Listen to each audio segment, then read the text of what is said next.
ये सच है कि कोई भी यूनिकॉर्न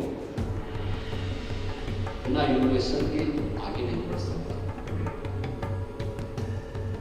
इनोवेशन के लिए इनोवेटिव आइडियाज चाहिए और ये आइडियाज आएंगे एक दूसरे के साथ अपने विचारों को शेयर करके।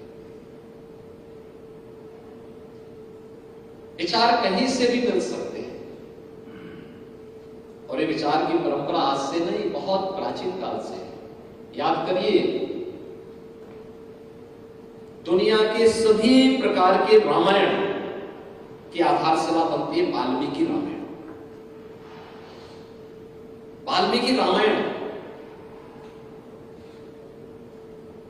ये कितनी लोकप्रिय क्यों है?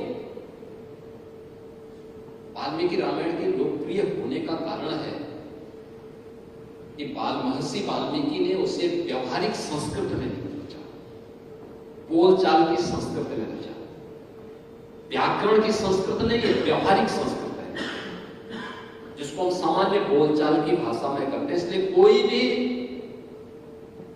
व्यक्ति भारतीय भाषा का जो जानकार हो, अगर उसे एक बार उस संस्कृत के बारे में नहीं भी जानता हो, लेकिन भारत की किसी भी भाषा को जानता होगा, अगर वह उसे एक बार ध्यान से उस वाल्मीकि रामायण को पढ़ेगा तो उसकी समझ में आ जाएगा कि वाल्मीकि जी क्या बोलना चाहते हैं। और वह आधार बना। महर्षि वाल्मीकि के मन में एक श्लोक फूट रहा था।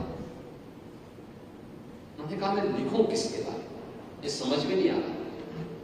वे नारद जी के पास गए।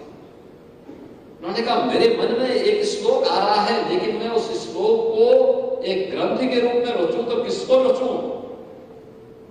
तो नारद जी ने कहते हैं कि इस प्रकार का पुरुष तो एक ही है, जो परम पुरुष है और वह श्री राम है।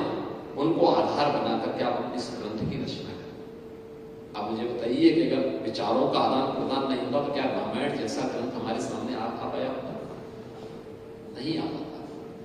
और मुझे लगता है कि आप लोगों का यहाँ पर एक दूसरे के साथ विचारों का शेयर करना, यहाँ किसी एक नई रामायण की रचना का आधारशिला भी बनता है।